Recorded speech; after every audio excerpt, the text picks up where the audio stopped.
সবাই ভাবে ভালোবাসা মানে একসাথে থাকা, কিন্তু আমি শিখেছি ভালোবাসা মানে চোখে জল নিয়ে বিদায় জানানো আর চুপচাপ নিজের ভেতরেই মরে যাওয়া।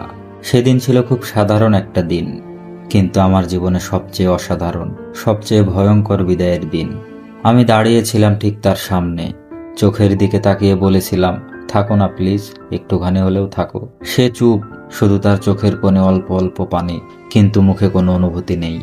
একটা ঠান্ডা রোবটের মতো মুখ, যেন আমরা কখনো একে অপরের ছিলাম না।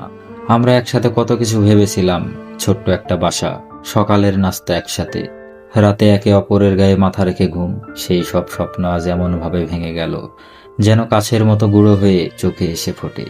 আমি কান্না চেপে বলেছিলাম, শেষ দেখাটা এমন হবে বুঝিনি।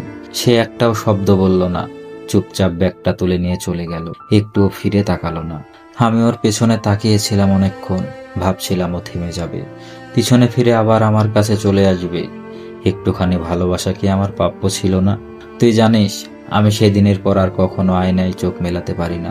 যেখানে ও আমাকে ভালোবাসায় দেখতো, সেখানে আজ আমি একা।